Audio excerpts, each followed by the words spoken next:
बहुत धन्यवाद सर, आपने हमें मिलने का मौका दिया, अपने तक अपना हमारी बात रखने का आपने मौका दिया। ये company Indian medicine pharmaceutical corporation limited IMPCL, जो कि आयुष मंत्रालय के अधीन भारत सरकार के अंतर्गत आती है। करंट में 2016 से इस कंपनी का प्राइवेटाइजेशन का प्रोसेस ऑन है। ये मतलब प्रॉफिटेबल है या तो ये प्रॉफिटेबल PSU है। PSU प्रॉफिटेबल है सिंस इंसेप्शन सर। पैसा बनता है इसमें? पैसा बनता है, हम डिविडेंड भी पे कर रहे हैं सर लास्ट 2020। क्या इसका साइज क्या है? ये अभी सर जो हमारा टर्नओवर है अराउंड 250 हमारा टर्नओवर है 250 CR का, और कंपनी लगातार प्रॉफिट में है सर।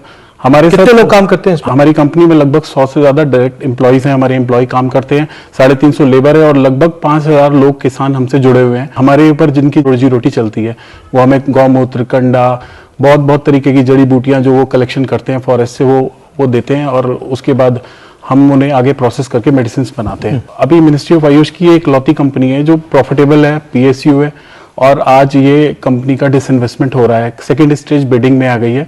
सर हमारे पास क्या है, हमारे पास एक 1 पीस ऑफ लैंड है, प्लेन लैंड है 50 एकर्स अराउंड, वो गवर्नमेंट का लैंड है, अभी वहाँ इंडस्ट्रियल एरिया के अंतर्गत आता है। उसको ऐसी पॉलिसीज बना दी गई हैं कि वो अभी तो फार्मा कंपनी के चल रही है वहाँ पे, और ये फार्मा कंपनी को वो डाइवर्ट करके किसी को भी लीज कर सकते हैं, वहाँ कोई रिजॉर्ट चलाए या कुछ चलाए सर।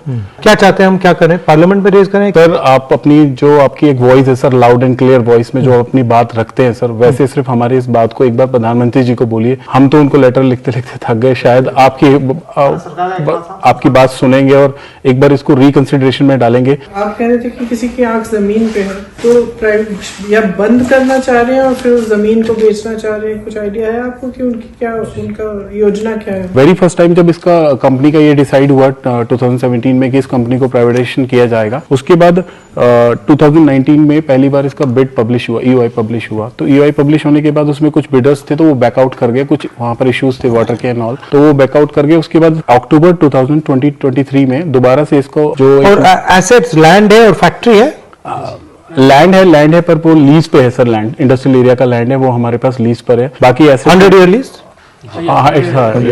और क्या एसेट्स है? बिल्डिंग्स है, बिल्डिंग हमारा इंफ्रास्ट्रक्चर है, प्लांट एंड मशीनरी है, हमारी मशीन है जो हमारे दवाइयां हम बनाते हैं, पैकेजिंग की। IMPCL ये कंपनी ही सिर्फ इसलिए जानी जाती है कि ये अपनी क्वालिटी से आज तक इसने जीता है, और पैरेलली कभी लॉस में भी नहीं गई है सर, प्रॉफिट मेकिंग है। सारे एम्प्लॉयज की सैलरी कंपनी खुद अर्न करती है और खुद अपनी सैलरी हम डिस्ट्रीब्यूट करते हैं। हम कभी गवर्नमेंट से कोई फंड नहीं लेते, जो गवर्नमेंट ने देना वो उनकी मर्जी है, वो कुछ इन्वेस्ट करना चाहे करें। बेसिकली पब्लिक सेक्टर को दे रहे हैं, मतलब बांट रहे हैं। हिंदुस्तान के जो एसेट्स हैं उनको बांटा जा रहा है। आप अगर एक बार गो थ्रू, ठीक है, will look into it. Thank you very much. My sense is you must have benefited from GST overall as chartered accountants. No, benefited, but what I mean to say, the implementation, there are lots of glitches still. There are lots of circular notifications coming very often. So to keep updated, it's very difficult in GST. For income tax also, we can see that the site gets there are many problems in the sites. Lots of problems in getting the OTPs. So lot of time is wasted in that. So why can't they just fix the website? What is the problem? I don't know. GST ठीक है, बहुत दिनों से लाना चाहिए था, वो ठीक है, लेकिन कुछ भी तैयारी नहीं थी तो ये इम्प्लीमेंट कर दिया। मतलब अभी उसका एक, अगर हम बोलेंगे कि अगर हम कहीं कमिश्नर अपील के पास अगर अपील हार जाते हैं तो हमें अगर ट्राइब्यूनल में अपील करना है तो tribunal will function in the end of the 25। अभी अगले जो एंड ऑफ द 25 का जो फाइनेंशियल ईयर है तब से जीएसटी ट्राइब्यूनल फंक्शन होने वाला है। जीएसटी कब इंप्लीमेंट हुआ? 2017 में। So the tribunal is still not functioning from 2017. तो मतलब कहा जाए, जीएसटी में और एक इशू है जीएसटी रजिस्ट्रेशन का। मतलब मैं एरर न्यू एंटरप्रेन्योर अगर चाहता है कि मुझे जीएसटी रजिस्ट्रेशन करना है तो वो विदाउट पैसे देते कर ही नहीं पाए। होता ही नहीं है। आपने बोला कि ठीक है फेसलेस हो जाएगा, ह्यूमन इंटरफेरेंस नहीं होगा तो करप्शन कम हो जाएगा, तो why there is name printed of the officer on the notices? अभी तक एक भी रजिस्ट्रेशन मैंने ऐसा नहीं किया कि ऑफिसर को कुछ पैसे दिए बिना उसका नेम क्यों प्रिंट होके आता है? इसका सोल्यूशन क्या है?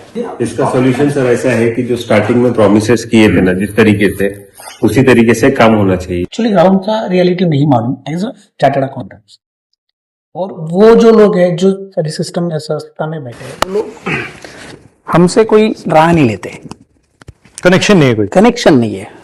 तो यहाँ पे डिस्कशन हो ये प्रोफेशनल लोगों के साथ जिन्होंने जो सीए है, सीडब्ल्यूए है, सीएस है, तो उनसे न बात करते हुए ये लोग जो बाबू है, वो जो आईएएस है, वॉट एवर जो है वो भी मेच्योरिटी है, लेकिन वो दे आर नॉट नॉलेज कि एग्जैक्टली क्या दिक्कत आती है जब फाइलिंग करते हैं क्लाइंट, क्योंकि क्लाइंट का और सीए का जो इंटरेक्शन है वो उनका नहीं होता कभी। इसका सोल्यूशन क्या है? द एक्चुअल जो लोग ये सिस्टम के वर्किंग में हैं उनको ये इम्प्लीमेंटेशन में एक भागीदार बनाया जाए। जो भी मतलब टैक्स प्रैक्टिशनर है या ट्रेड एसोसिएशंस है उनका एक बार इन्वॉल्वमेंट उसमें ले लिया जाए। मतलब ये अलग ही लेवल पे जा रहा है। नहीं फाइनेंस आपका कहना है that it's a information flow problem. System में जो नॉलेज है उसकी रिस्पेक्ट नहीं हो रही है। यस, तो जानता है उसको मतलब आप पूछ नहीं रहे हो, जो नहीं जानता है उससे आप पूछ रहे हो बना दे रहे और उसको आप पावर दे रहे हो, तो there is disconnect between knowledge and power. That is happening everywhere. It's happening not only in your system, it's happening everywhere.